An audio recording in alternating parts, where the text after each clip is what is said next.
Hello everyone and welcome to Education Checkup. I'm Johnette Magner. We're a weekly podcast here at KTBS and we cover what is happening in education in Northwest Louisiana. I'm joined today by my co-host, Dr. Phillip Rozeman. He is a cardiologist, but he is here today as a champion of education in Louisiana. He is the founder of the Alliance for Education, Education's Next Horizon. He's won numerous awards and done incredible things on behalf of education throughout our state. So welcome, Dr. Rozeman. Please introduce our guest. Well, thank you, Johnette. I've got to tell you, your Chancellor at Bossier Parish Community College had so much glowing reports about your ability to be able to talk to us about financial aid, Okay. how it affects parents and students. So we're really looking forward to this. I think a lot of people have talked to me about the mystification of this financial aid, and anything we can do to simplify it, I think would be great. So everybody's getting a chance at sitting down with you for at least 20, 30 minutes and talking about this, and we appreciate you coming. Thank you for having me. Teresa Jones is head of the financial aid. Financial aid is one of the units that reports to me. I'm the Vice Chancellor for Enrollment Management and Student Services. Okay, thank you very much. Let's just get right into it. About, affordability is a huge problem, with college and getting kids to be able to go to college. Talk a little bit about what we can do to make it more affordable, what y'all are doing to try to make it more affordable, related to, the tuition, the financial aid packages, all that's associated with it. Okay. Well, I think one of the things that I can start out by saying is that over the last 8 years, BPCC has not raised tuition. And I think that, there's several things that we're doing to make sure that we remain competitive. We offer federal financial aid programs for students, and those federal programs include Pell Grant, work study, student loans, and then we also offer scholarships. We have a person on staff who is very knowledgeable to help military students to receive their military benefits. We have a Cavalier Care Center that also helps to support students who may bump into food insecurity. And by taking that load off, students and their families are able to get up to 80 pounds of food per week in the food pantry. So just lessening that load is another way that students can find ways to support themselves through college. I think loans are, of course, one of the things that I think people shy away from, but I view student loans as an investment in yourself and an investment in your future. So it's really not, a bad thing, but we, of course, encourage students to be sensible in their borrowing. I also want to mention that we have scholarships offered through our foundation. Those students that have been awarded foundation scholarships typically persist. Their persistence rate is over 90%. So those are some of the ways that I think we have found to help students. And one other thing is that, if students don't want to take advantage of applying for financial aid, don't qualify for scholarships, we also offer a payment plan so students can, pay out their fees over time. One of the things that I remember a friend of mine talking about who had your job at LSUS or part of it, she said some students will find out they're eligible for a certain amount in loans and they think, well, of course I'm going to take it. And then you saw cases of people going out and buying a car or something like that. And she had a wonderful saying. She said, if you live like a professional when you're a student, you're going to live like a student when you're a professional. That I could see the truth in that. Again, borrowing is not a bad thing, but you should borrow what you need. And I think because it is easy, you're not going through a credit check, you're not having to show that you even have the credit worthiness to borrow the amount of money that you're getting. But if you borrow just what you need, it's nothing wrong with that, and I think that's the smart way to do it. But I've worked in this, and I've had students to tell them, get what you need, think about it, and come back and let me know what you want to do. And they of course come back and borrow more than they should. But I don't discourage but I do encourage being wise, if they have to borrow. Work study is another option. I don't know if I mentioned that, where you can work, and study and earn money while you're studying. And it was really how I came into this path of work, actually, was a work study student at my alma mater. Well, the interest rates on the student loans, aren't they a little higher than Yeah. what you're accustomed to for Well, everything else? I think there has been an increase, but I think that the issue still is that if the student is borrowing more money than they can afford, that whether the interest rate is lower or not, I think that that's the bigger issue, is that you're borrowing, tens of thousands of dollars, and your earning may not be at the level that you can pay back the amount that you can't afford, the amount that you have to pay back. And you can't declare bankruptcy on a student No.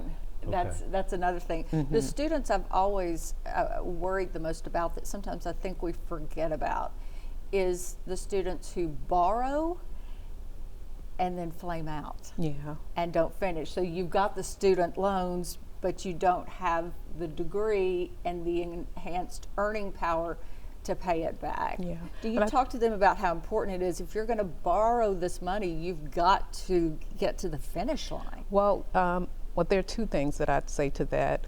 Students are expected to make satisfactory academic progress to continue to receive financial aid. So there are things in place to, help the student along the way to know you can't continue to just get money if you're not doing what you're supposed to do. So they have a couple of semesters before they, as you said, flame out.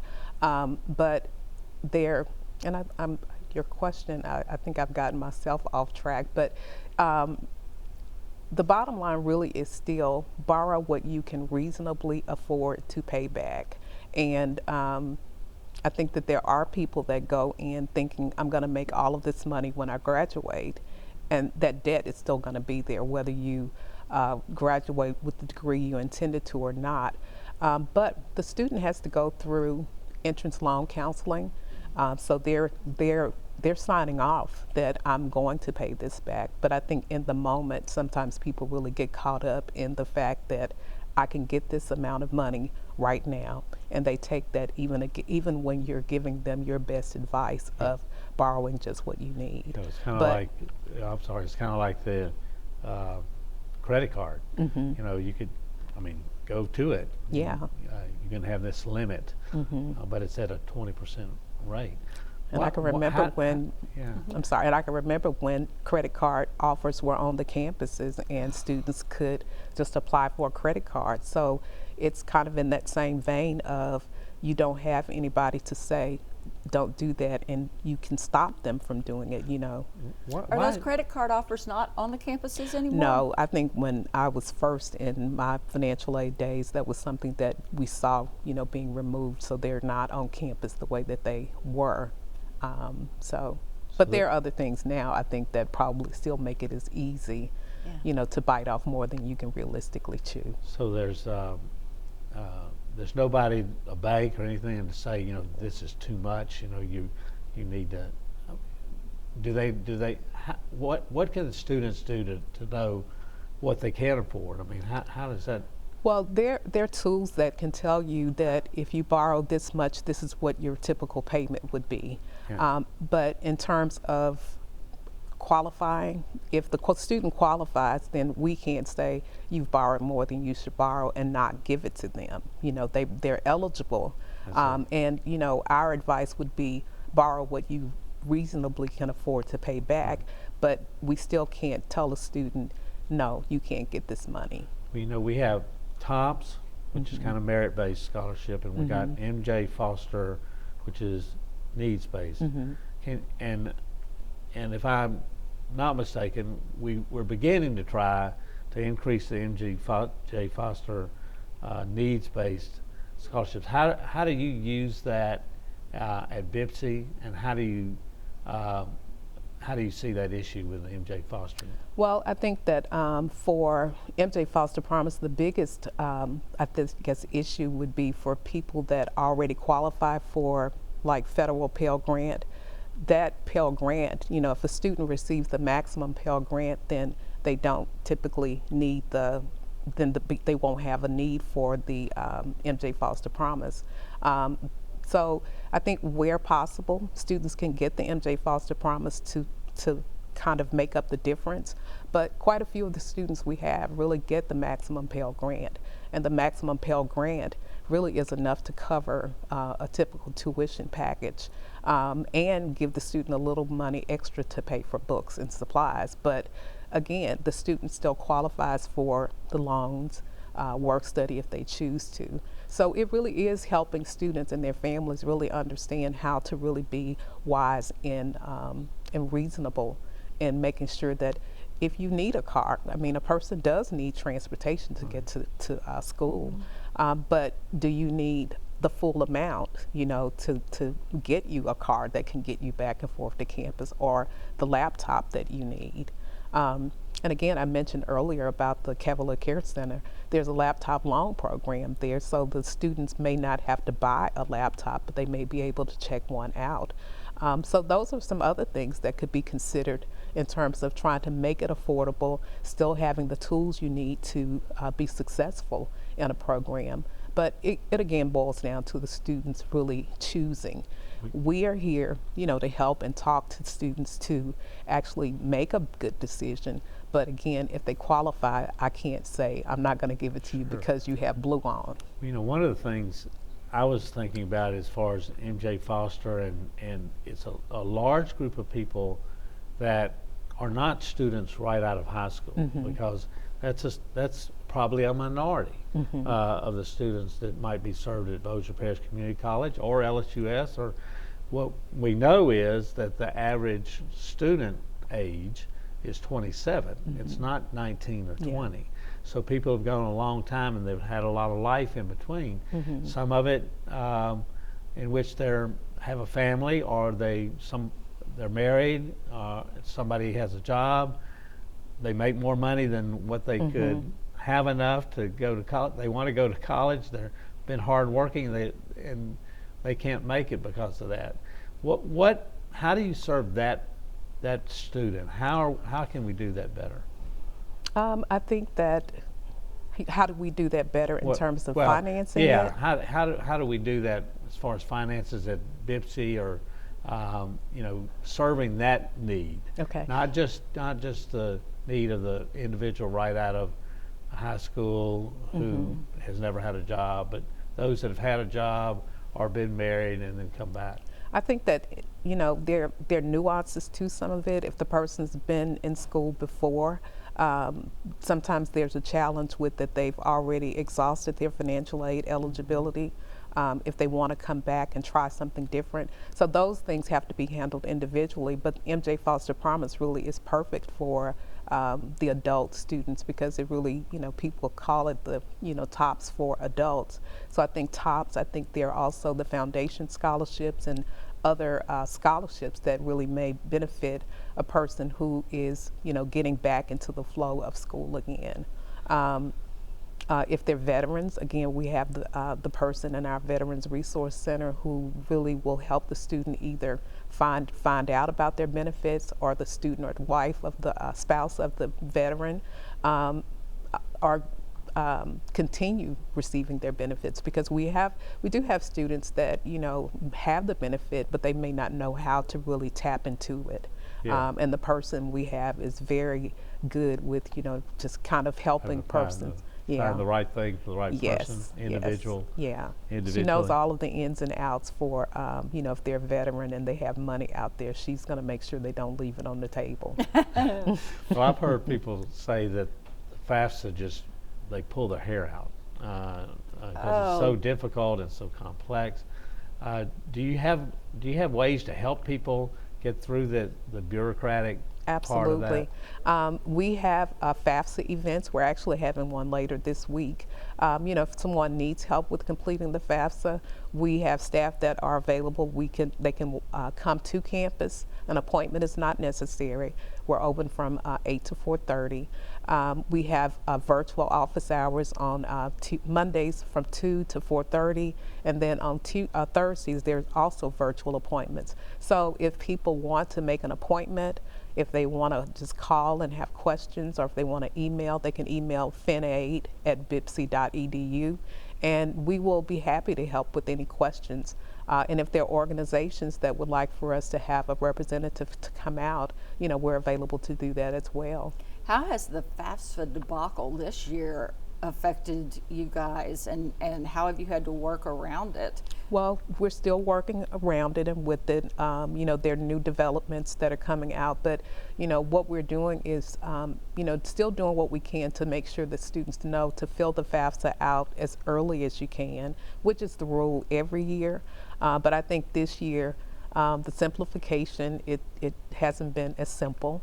They missed deadlines. Yeah. They're not getting the information back as quickly. Time, and so students aren't knowing about financial aid at the time when they're used to making decisions. So Yeah.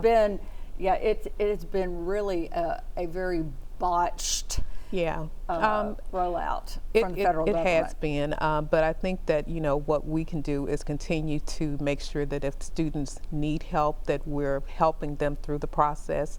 I've had people reach out to me to want help, and we're setting up meetings with families to just try to help them. And where the pressure will really come is that we normally would have had information in earlier, so it shortens the time that families can respond, because we normally would have over the summer to do this, so we'll have a shortened time to really respond. But that's why it'll be more important for families when something is sent out that we need some extra information to make sure that families and students are responding as quickly as possible so that we can get the aid processed in time.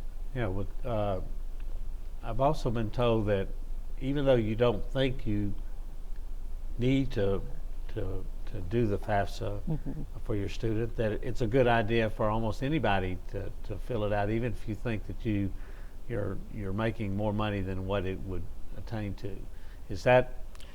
My advice is everybody should do the FAFSA every year, because all you've lost with doing the FAFSA is the time that it took to do the FAFSA. There's some scholarships and some other aid programs that really will still use that FAFSA information to determine your eligibility for other things. So every year, regardless of what you think your income is, because sometimes there could be changes in your income, and that will at least give us an opportunity to have data that we can use to determine if the student qualifies for any kind of financial aid. So I think apply every year. The application process usually begins in October. This year was a little different, but October 1 is generally the time of year that everybody starts to do the FAFSA. List every school that you think you may go to. I mean, I think sometimes what people will do is, I'm only going to this school. And some, life still happens. So if they, list every possible school, that school will get the information, and we can begin to begin processing for the year, and letting the student know if there's any other information that we need to have to continue processing. So the student and the family can broaden their possibilities. Actually, and they absolutely. They don't even think about. And the colleges at the same time have an opportunity to recruit those students that they want to recruit from. Because it happens. There are times where people really have their hearts set on, I'm going to this school, and it becomes, sometimes something happens in the family and you can't go away. BPCC is right here, as an option where, the student would get the 2-year, they can finish the first 2 years of their school really at a fraction of the cost of what it would have taken to go to a 4-year institution. Yeah, when we look at the Shreveport-Bossier metropolitan area, and we look at people that are going to be here, a lot of them are going to be people that are going to Bossier Parish Community College to get their education, or LSU Shreveport. They may not be going off to Baton Rouge or Tuscaloosa or someplace like that. But these are the students that are going to become the future of Shreveport-Bossier. And I guess my last question is, from your thinking, it's that student that gets off in life and goes a path initially with having a family or getting a job right out of school, then they want to go back to gain more for themselves, to learn more, to become more educated, to be able to get to a different career. Do you have any ideas about any other things that we can do for that y'all do at BPCC to deal with that situation? I mean, I feel like BPCC has something to offer anybody. I mean, regardless to whether you want to go to a 2-year school, a 4-year school, whether you're 18, 60, there's something, you know, at BPCC to help you, whether it's short-term credentials, whether it is a 2-year, or if you just want to learn something. You know, I think lifelong learning is something that, you know, we really can promote. For people who've not been to the campus, I would suggest come and see. I think that, you know, people would be amazed at, you know, what we have right here in Bossier. I think that, you know, when I think about the SIM labs and like the pharmacy lab, I'm amazed at that. And I think that it's really important to really, you know, improve your earning potential, improve your life. And I think that, you know, what we do is really changing generations. You know, when you get that one person that maybe never thought that college was an option for them, I think that it changes the trajectory of the family. It does. Yeah. Yeah, it definitely does. Well, it's been great talking with you, and I've got to amen to that about Bossier Parish Community College and what impact it has on this community. And the campus is spectacular because it was all done at one time. Yes. You almost And never see that anywhere in the United States. Yes. It's a beautiful place, a lot of people that really care about students there, and I agree. It's a place that is worth exploring. I think so. And we thank you for what you're doing. Thank you for having me. All right, and thank you for joining us for Education Checkup. You can view our other podcasts anywhere you listen to them, or go to our website at ktbs.com/podcast. Have a good day, and be sure to join us next time for Education Checkup.